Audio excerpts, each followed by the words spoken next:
update now on an autistic young tri-state boy who's become part of a research study for the first ever FDA-approved drug for autism.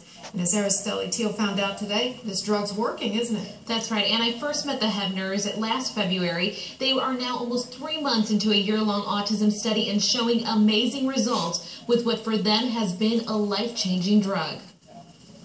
The Hebner family is calling it Drew Easton's autism journey. After agreeing to take part in a national autism study, Crystal, Drew's mother, began to spread a message of hope through a Facebook page.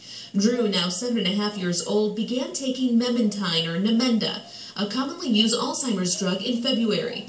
Unlike any other medicine used to treat autism spectrum disorders, instead of trying to inhibit behavioral social difficulties, it works to increase abilities. And for the Hebners, it's working. His expressive language has just blossomed. He will tell me if he's hungry, if he's thirsty. He's telling me if he feels bad. He's telling me what hurts. Where 6 months ago, it was a guess and check game. Just 3 months ago, Drew was barely speaking, mostly shaking his head yes or no for a response, and barely interacting with others. He's sad. You know, to see a mom be able to say to her son, you know, do you want this? And the kid to be able to say, yes, I do, or no, I don't, instead of hit himself or bang his head. Kelly Dora has been Drew's behavioral therapist since he was 3. He admits there are certain aspects of autism that therapists, teachers, or parents can't increase, like speech and just plain awareness of the world, which he credits to the trial drug. It's so obvious when you work with one of these children with autism how desperately they're trying to communicate, and it's just trapped. It's locked in there. You know it's in there, and they cannot access that. In 3 months, Memantine has brought back a new Drew full of personality.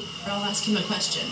Drew, do you want to go outside? No. Well, please. And he'll look at me and go, N-O. Which is really funny because that's a little bit of that personality that you see in a typical child. So I'm seeing a little bit more of myself in him than just Drew in the autistic shell. And there are at least 4 other students in Warwick County on the trial drug. They're not part of the study, but because of Drew's success, are also trying it out. Drew will continue the medicine even after the study is over with. And that's good news, but we have sad news. This is